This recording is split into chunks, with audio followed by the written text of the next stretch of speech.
오늘도 우리 속회공과 교육에 함께 해주시는 우리 모든 분들께 감사를 드립니다. 우리 기도함으로 속회공과 교육을 시작하겠습니다.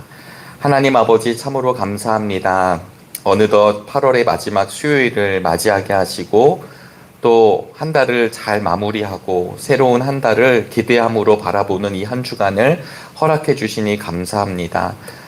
우리 속회의 날을 통하여서 속회가 재개되었습니다. 각 속회들마다 2025년 하반기에 더 풍성한 만남 이어지게 하여 주시고 또 복음의 확장이 이어지게 하여 주시고 또 함께 말씀을 나누고 삶을 나눌 때마다 풍성한 은혜들을 나누는 믿음의 시간이 되게 인도하여 주옵소서. 모든 것 주님께 의탁하오며 살아계신 예수 그리스도의 이름으로 기도드리옵나이다. 아멘. 네, 오늘은 저희들이 이제 8월의 마지막 주일을 앞두고 있습니다. 우리 지난 주일날 35과로 우리 여름방학을 마치고 속회를 다시 재개를 했고요. 네, 34과를 나누고 또 이번 주에는 지금 35과를 우리 각 속회별로 진행해 주시고요. 오늘은 36과, 우리 이제 8월 마지막 주를 보내고 나면 9월 초에 나누실 말씀들입니다. 오늘은 누가복음 19장 41절로부터 44절까지의 말씀이고 평화의 일을 알았더라면 이라고 하는 제목으로 속회공과가 이루어집니다. 속회공과를 함께 나누기에 앞서서 지금 교회에서는 계속 우리 광고를 드리고 있고요. 함께 또 기도하고 있는데 돌아오는 주일날 8월 31일이죠. 8월 마지막 주일날 우리 홍순관 집사님께서 윤동주 서거 80주년을 맞이한 한글 서예전이 윤동주 시를 가지고 한글 서예전이 이루어집니다. 2주간 주일날 시작해서 두 번째 주일까지 이어지고요. 또 작년처럼 우리 홍순관 집사님이 우리 9월 둘째 주일날 문화 강좌도 지금 준비 중에 있습니다.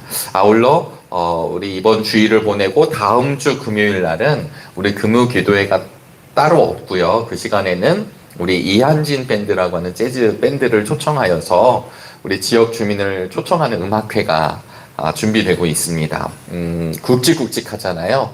서예전부터 서예전은 이제 2주간 우리 교회에서 10시부터 8시까지 진행이 되니까 물론 우리 교우들도 충분히 보시겠지만 아주 귀한 작가가 오셔서 하시는 거거든요. 그러니까 우리 이웃들이나 또 우리 자녀들이나 또 지금 우리 정릉교회를 갈까 말까 고민하는 분들이거나 이런 분들에게 교회 문이 열려져서 이런 어떤 문화적인 교류들도 있고 또 풍성한 행사가 있는 자리여서 우리 속회별로도 함께 기도해 주시고 또 같이 홍보해 주셔서 정말 이웃과 함께하는 좋은 시간이 되길 바랍니다. 아울러 이제 음악회는 9월 5일 금요일날 한 번 있는 음악회잖아요. 그래서 우리 그날은 특별히 전도하고 싶은 또 우리 초대하고 싶은 분들 우리 정릉이동 주민센터라든가 또 정릉사동이라든가 우리 주민센터에서도 많이 협력해 주고 계십니다. 우리 지역과도 협조하는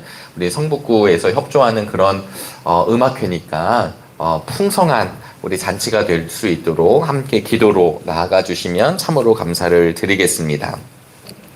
오늘 그 누가복음 말씀을 저희들이 함께 나누는데요.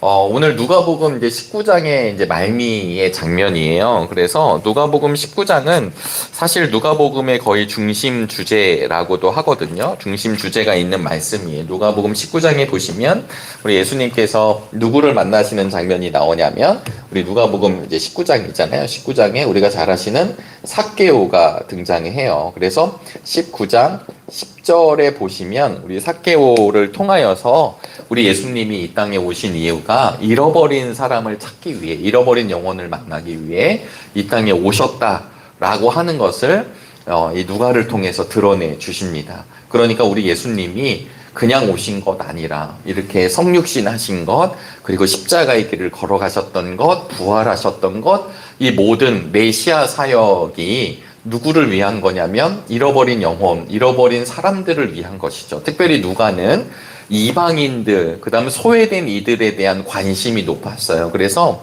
누가복음을 이제 우리가 쭉 묵상을 하다 보면 이 누가복음에서는 예수님이 이 삭개오를 좀 예를 들어볼까요? 삭개오를 만났을 때 삭개오가 좀 고민해 보겠습니다. 삭개오가 조금만 더 지내보겠습니다. 이런 거 아니잖아요. 즉각적인 반응이 일어나고, 그리고 그 즉각적인 반응, 그러니까 말로만 예스 하고 끝나는 게 아니라 즉각적 반응이 회개의 결과로 나타나요. 그래서 유대인들, 이제 마태복음 같은 경우는 유대인들에게 그 복음의 소식을 계속 말씀을 하지만, 누가복음은 이방인들과 소외된 이들, 이런 사람들에게 관심을 있으면서 하나님의 나라가 도래했고, 하나님의 나라가 도래한 이유는 바로 예수 그리스도를 통해 이 땅에 오신 거잖아요. 그러니까 그것을 이야기하면서 그 만남 뒤에 즉각적인 변화, 즉각적인 회개를 이야기하고 있습니다. 이것을 만들어낸 것이 아니라 바로 예수님이 공생에 하시던 사역들 가운데 누가가 경험하고 들었고 알고 있었던 것을 이제 말씀을 기록하기 시작하면서 이 누가복음은 이것을 기록해 나가죠. 그러면서 오늘 누가복음 19장 10절이 누가복음의 전체적인 이제 주제를 관통하는 주제라고 한다면, 오늘 본문은 19장 41절로부터 44절까지의 말씀이에요. 그 앞절에는 뭐가 나올까요? 우리 이제 속장님들과 지역장님들이 함께 말씀을 보시겠지만, 지금 누가복음 19장은 삭개오에 대한 이야기가 나오고, 삭개오 얘기 10절에 끝나게 되면 11절부터 열 문화 비유가 등장합니다. 열 문화 비유가 등장하면서 27절에 이런 말씀이 등장해요. 그리고 내가 자기들의 왕이 되는 것을 원하지 않은 나의 이 원수들을 이리로 끌어다가 내 앞에서 죽여라. 그러니까 이제 비유잖아요. 그러니까 이 귀족이 바로 왕 되심을 거부한 사람들은 원수라고 칭하면서 그들은 결국 어떻게 되냐면 죽임을 당하게 되더라. 이런 비유로 끝나게 돼요. 그러면서 예수님께서 예루살렘을 입성하십니다. 우리가 잘 아시다시피 우리 종려주일, 이제 사순절을 보내고 부활절을 앞둔 종려주일에 이 본문 메시지를 보게 되죠. 예수님께서 종려나무 가지를 흔드는 호산나 외치는 사람들 속에서 예루살렘 성으로 입성을 하시게 돼요. 그때 타는 게 뭐냐면 나귀 새끼를 타시게 됩니다. 그래서 예루살렘에 들어간 이야기가 등장을 하고, 그리고 나서 오늘 본문으로 이어져요. 오늘 본문은 사실은 예루살렘 성을 보시고 우시는 예수님이세요. 우리 속회공과에서는 제목을 평화의 일을 알았더라면 이렇게 이제 진행하고 있습니다. 그러니까 사실 이제 누가복음을 포함해서 복음서에 보시면 예수 그리스도가 이 땅에 오셨을 때 아무도 모르게 이 땅에 일어난 것이 아니죠. 누가복음 2장 14절에 보시면요. 누가복음 2장 14절, 이제 예수님께서 이 땅에 오셨을 때 2장 14절에 보면 천사와 더불어 많은 하늘 군대가 나타나서, 이제 갓난아기의 구유에 우리 예수님이 나셨잖아요. 그때 하나님을 찬양하며 뭐라고 말하냐면 14절에 더없이 높은 곳에서는 하나님께 영광이요 땅에서는 주님께서 좋아하시는 사람들에게 평화로다. 하나님께는 영광이요 땅에서는 평화로다.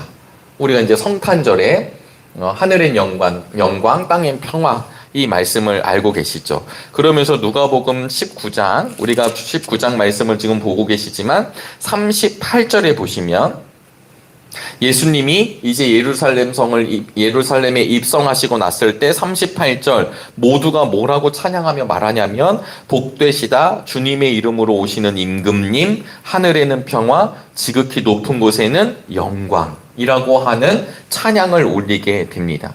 그러니까 평화라고 하는 게 뭘까? 평화는 그냥 싸우지 않는 상태를 일컫는 말이기도 하지만, 전쟁이 종식된 상태를 일컫는 말이기도 하지만, 이 평화라고 하는 것은 결국 누구에게 주어지냐면요, 하나님의 기뻐하심을 입은 사람들에게 주어지는 평화입니다. 하나님의 기뻐하심을 입은 사람들, 하나님의 기뻐하심을 입은 사람들에게 주어지는 것이 무엇이냐면 평화이죠. 이 평화는 히브리어로 샬롬, 우리가 이제 너무 잘 아시는 말씀이잖아요. 우리 서로 저도 예전에 중등부 시절, 고등부 시절 늘 샬롬 이렇게 인사를 했고, 지금도 우리 주일 영상 광고에 샬롬으로 인사를 합니다. 작년에 우리 그 전교인 70주년 전교인 수련회의 주제도 평화였었죠. 이 평화가 세상에서 이야기하는 평화, 혹은 우리 복음서가 쓰여질 당시, 예수님 당시에 있었던 로마 제국이 말하는 평화, 팍스 로마나하고는 다른 거예요. 하나님의 평화가 무엇인가? 하나님의 샬롬이 무엇인가? 그런데 오늘 우리 속회공과에 주어진 본문에서는 오늘 너도 평화에 이르게 하는 일을 알았더라면 좋았을 터인데, 평화의 일을 알았더라면 좋았을 터인데, 이렇게 이야기를 하고 있습니다. 모든 사람이 하늘의 평화를 알고 있는 게 아니라 하늘의 하나님의 기뻐하심을 입은 사람들에게 주는 하늘의 평화, 하늘의 평강, 이 평강이 우리의 평강이 될 수 있기를 간절히 소망합니다. 그러다 보니까요, 이 말씀 예루살렘 성전을 보고 우시고 난 뒤에 우리 본문은 아니지만 이제 19장의 마지막 절은 성전 정화 사건이 일어나요. 성전에서 장사하는 이들을 그 강도의 구혈, 강도의 소굴로 변화시켜버린 사람들을 이제 말씀 그들을 향해 내쫓으시면서 뭐라고 얘기하냐면 내 집은 만민이 기도하는 집이다 라고 하는 내용으로 19장의 말씀이 정리가 됩니다.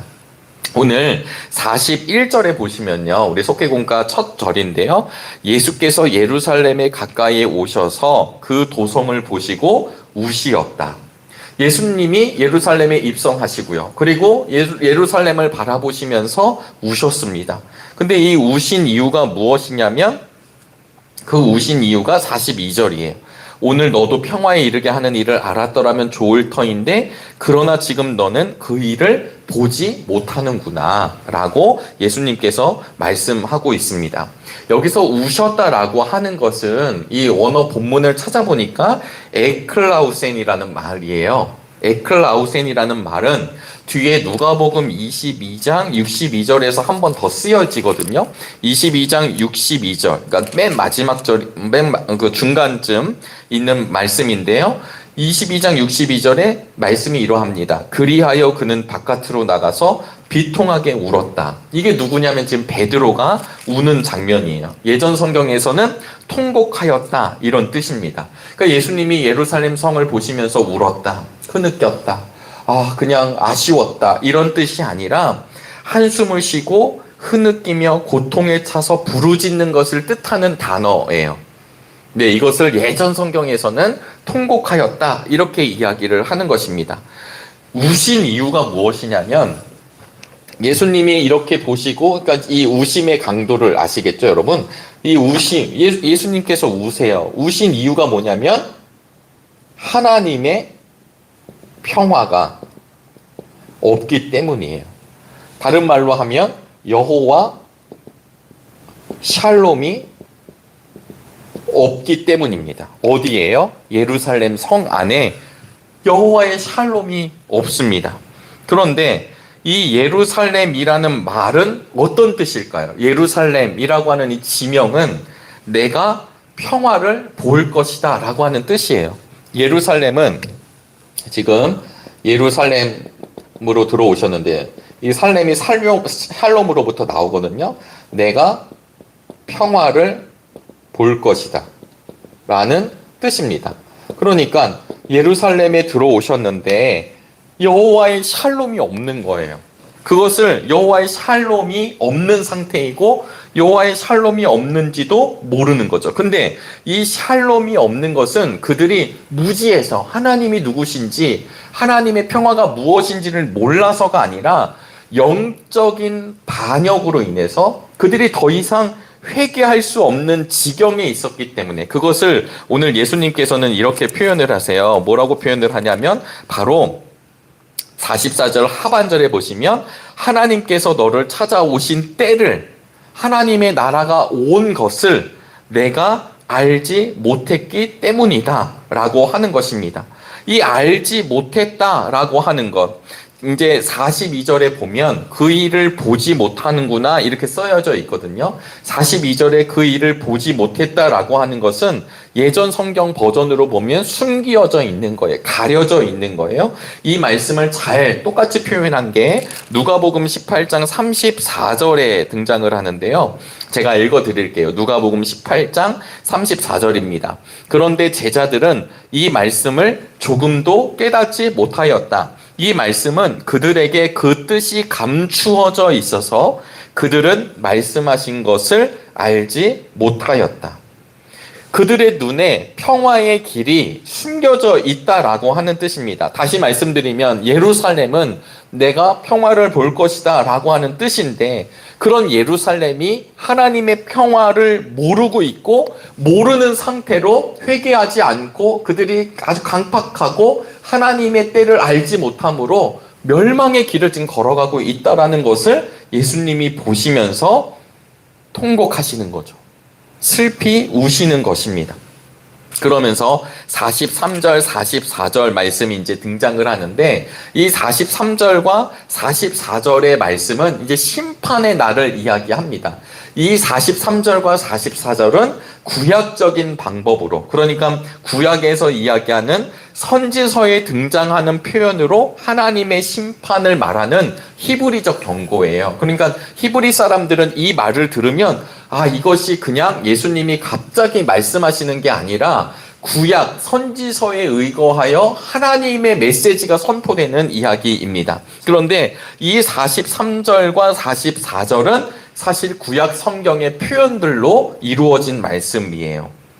그래서 예를 들면 너의 원수들이 토성을 쌓고, 우리 첫 번부터 볼까요? 그날들이 너에게 닥치리니, 이게 예전 성경에서 날이 이를지니 이렇게 표현하는데, 이것은 아모스서 4장 2절과 같이 아모스를 통해 그날에 이르면, 그 날이 되면 이라고 하는 표현과 같은 표현입니다. 두 번째, 너의 원수들이 토성을 쌓고 라고 하는 말은 이사야 29장 3절 말씀을 반영했습니다. 내 원수들이 토성을 쌓고 너를 둘러 사면으로 가두고, 이런 뜻이죠. 이 말씀 자체가 29장 3절, 내가 너를 사면으로 둘러 진을 치며 군대로 너를 애우며 대를 쌓아 너를 치리니, 내 자식들을, 너와 내 안에 있는 내 자녀들을 짓밟고 라고 하는 말은 시편 137편 9절 말씀을 반영하고 있습니다. 또 돌 한 개도 다른 돌 위에 얹혀 있지 못하게 할 것이다 라고 하는 말은 사무엘하 17장 13절 말씀을 이야기하고 있습니다. 그러니까 지금 여기서 나오는 저주의 말씀, 심판의 말씀이 어떤 말씀이냐면, 예수님이 이 선지서에서 나오는 이야기, 시편에 나오는 이야기를 통하여서 이야기하고 있습니다. 결국은 알지 못했기 때문이다. 이 말은 예레미야 6장 15절 말씀을 반영하고 있습니다. 그러니까 구약 성경의 표현을 사용해서 하나님의 평안을 모르고 있는 예루살렘에 대한 멸망을 예수님이 예고하고 계신 것이죠. 여러분, 다시 말씀드려, 평화를 누려야 하는 도시가, 여기서 말하는 평화는 하나님의 샬롬을 알고 누려야 되는 이 도시가, 이곳이, 하나님의 공동체가, 하나님의 백성들이 전혀 하나님의 샬롬을 알지 못한다라고 하는 뜻입니다. 그래서 아까 말씀드린 대로 이것은 하나님께서 너를 찾아오신 때, 하나님이 너를 찾아오신 때라는 말은 하나님 나라를 의미합니다. 그러니까 하나님이 방문하셨다, 하나님의 나라가 도래했다, 하나님의 때가 왔다라고 하는 뜻은 어떤 표현을 갖고 있냐면 구원의 역사를 이야기하는 거죠. 사는 것을 이야기합니다. 그러니까 누가복음은 하나님이 우리에게 오신 것, 이게 뭘까요? 네, 성육신 하시는 것이죠. 누가요? 하나님의 아들이신 예수 그리스도가 이 땅에 오시는 것입니다.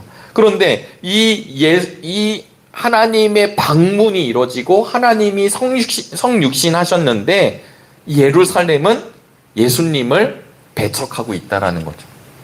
그래서 예수님께서 이 예루살렘 도성을 보시면서 눈물을 흘리고 계십니다.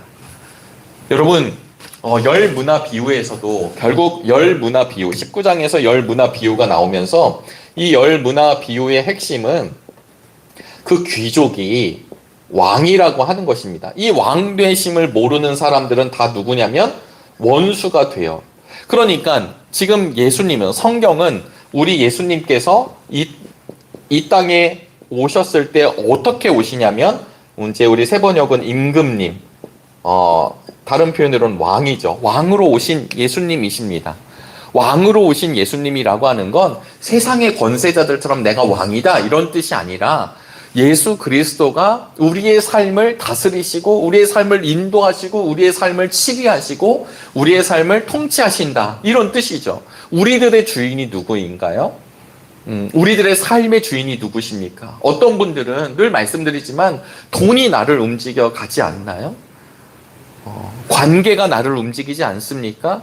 아니면 어떤 사람들에게 좋은 이미지를 보여주려고 내 속뜻은 그러하지 않은데 사람들의 평판에 내가 이렇게 이끌려 가지 않으십니까? 이게 다 어떤 모습이냐면 온전하게 우리 주님을 왕으로 모시지 못한 모습이죠.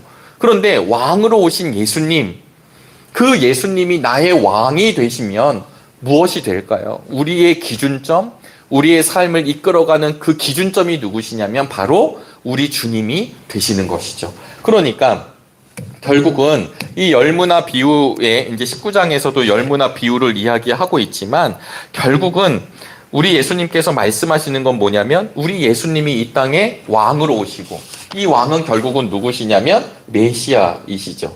이 메시아 되심을 인정하지 않습니다. 예수 그리스도가 메시아임을 인정하지 않아요. 그걸 거부해요. 이런 거부하는 것, 그러니까 예수님을 배척하는 것. 사실 예루살렘에 입성하실 때는 사람들이 이렇게 호산나를 외치면서 영광의 모습으로 등장을 하십니다. 그래서 아까 서두에도 말씀드렸다시피 하늘엔 영광, 땅엔 평화, 이 말씀이 38절에 이어서 주님의 이름으로 오시는 임금님, 하늘의 평화, 지극히 높은 곳에는 영광이라고 다시 고백하고 있습니다. 그러니까 이 평화의 왕으로 오시는 예수님을 알아보지 못하고, 그리고 그 때를 알지 못하고 있기 때문에 결국 그들은 여호와 샬롬을 경험하지 못한다라고 하는 것입니다. 이사야 9장 6절로부터 7절에 보시면 이 땅에 오시는 예수님에 대한 예언을 하게 될 때 평화의 왕으로 오시는 우리 주님을 그리고 있습니다. 기묘자라, 모사라, 전능하신 하나님이라, 영존하시는 아버지라, 평강의 왕이라 할 것임이라. 평강의 왕이, 평화의 왕이 예루살렘으로 오셨습니다. 예루살렘은 내가 평화를 볼 것이다 라는 뜻입니다. 그런데 이 평강의 성에 평강의 왕이 오셨어요. 평화의 성에 평화의 왕이 오셨습니다. 그런데 그들은 그 평화이신 예수님을 알지 못하고 그 평강의 왕 예수님을 배척하는 것입니다. 그래서 어떻게 되냐면 하나님의 심판을 받게 되는 거죠. 오늘 본문도 그러합니다. 우리 속회공과에서도요, 우리 첫 번째로 예수님이 말씀하신 평화는 어떻게 해야 이루어질까요? 예수님이 말씀하신 평화는 진짜 평화의 왕이신 예수님을 받아들이는 것입니다.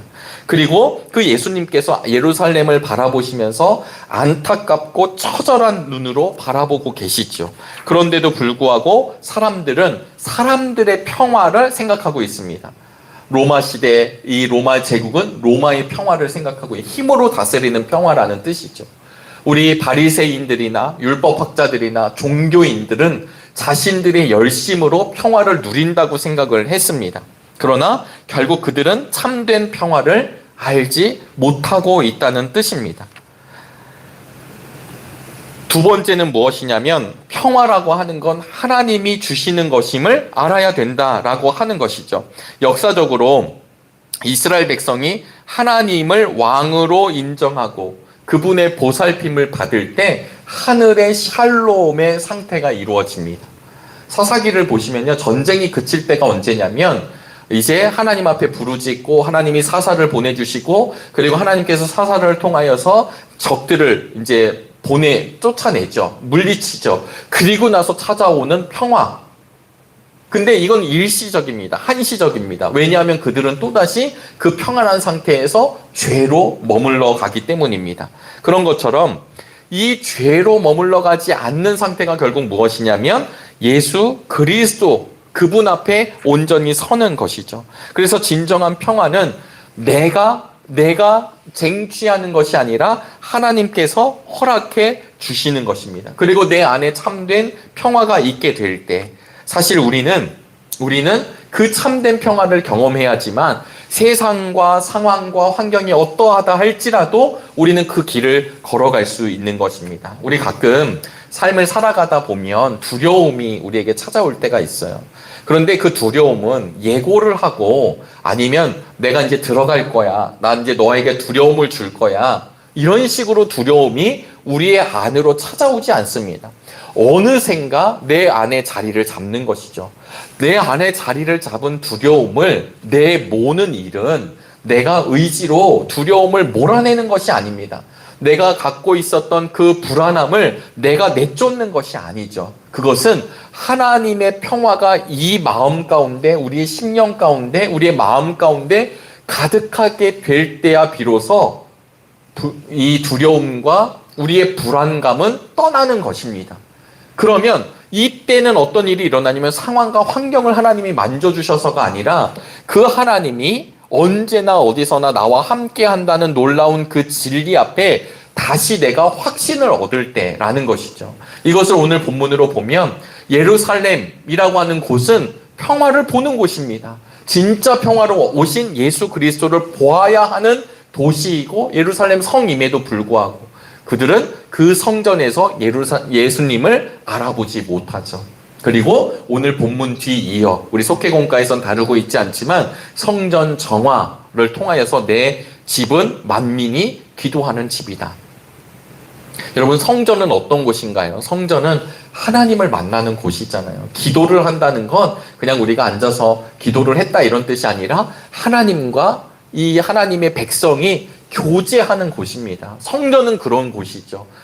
그 당시에는 예수님이 십자가에 달리시기 전까지 성전의 기능이 무엇이었을까요? 그것은 하나님의 임재를 경험하는 장소인데 여기에 예루살렘 성 안에 그 성전 안에 수많은 사람들이 이방인의 뜰에 모여서 서로 물건을 교환을 하고 그 다음에 그 성전세를 바치기 위해서 그 환전을 하고 그 다음에 재물을 드리기 위해서 재물을 파는 곳이 성행하게 되고 이 곳에서 사람들의 그 장사치 자신의 이익과 자신의 욕망을 추구하는 곳이 돼버린 것이죠. 이것을 보며 한탄하시면서 우리 예수님이 성전 정화를 일으키십니다. 사랑하는 우리 속도원 여러분, 하나님이 주시는 평화를 다시 한번 오늘 본문을 통해 깨닫게 되시기를 바라겠고요. 그리고 우리 세 번째 속회공과 대지에서는요, 그 평화를 위해 특별히 우리나라는 늘 침략을 많이 받았던 나라이잖아요. 특별히 우리 기독교가 이곳에 전례가 되고 또 여러 그냥 근현대사 그 아주 처절한 현실 속에서 우리 믿는 사람들이 끊임없이 이 나라와 이 민족과 하나님의 평화를 위해 기도했던 일들이 역사 곳곳에 흔적으로 남아 있습니다. 마찬가지로 지금은 좀 우리가 예전보다는 훨씬 잘 사는 나라가 되었지만 그렇다고 여전히 위험이 없는 건 아니죠. 내부적으로도 얼마나 문제가 많을까요? 외부적으로도 10위권 경제 대국이라고 하지만 언제든지 이 10위권 대국은 앞으로 쭉쭉쭉 잘 되는 게 아니라 또 퇴보할 수도 있는 것이고요. 또 우리의 영혼의 상태가 예전 같지 않다라고 수많은 영적 지도자들이 이야기하지 않을까요? 이럴 때 우리는 역시 하늘의 평화를 간구해야 되는 사람들임을 기도할 수 있게 되길 바랍니다. 평화를 언제나 간절히 구하는데 이 평화는 바로 하나님이 주시는 여호와 샬롬입니다. 이 여호와 샬롬을 날마다 누리시는 우리 속도원들이 되시기를 간절히 바랍니다. 우리 이제 아직도 뜨거운 여름 날씨가 이어지지만 그럼에도 불구하고 이제 가을을 보내고 있습니다. 이 가을의 계절에 더욱더 하나님과 깊은 교제가 이루어지시고요. 또 말씀 안에서 힘을 얻으시고요. 그리고 하나님이 주시는 그 샬롬의 복을 누리시는 우리 모두가 되기를 주의 이름으로 축복합니다. 기도하시겠습니다. 하나님, 오늘도 함께 속회공과 교육을 나누게 하신 은혜를 감사합니다. 평화의 일을 알았더라면 이라고 하는 제목을 가지고 누가복음의 말씀을 통해 한번 우리의 말씀을 나누었습니다. 사랑하는 주님, 우리 안에 예수 그리스도 그 평강의 왕이 누구신지를 알게 하여 주시고, 그리고 그 평강의 왕이 이미 우리와 함께 하신다는 놀라운 사실 앞에 기쁨과 감사로 다시 고백하는 우리 모두가 되도록 인도하여 주시옵소서. 속회들마다 행복한 일들 이루어지게 하여 주시고, 특별히 우리 정릉교회가 서예전, 또 음악회, 또 여러 가지 우리 가을을 앞두고 귀한 행사들, 사역들을 진행합니다. 하나님, 그 사역들마다 하늘의 풍성한 은혜를 경험할 수 있도록 은혜를 베풀어 주시옵소서. 모든 것 감사하오며 살아계신 예수 그리스도의 이름으로 기도드리옵나이다. 아멘.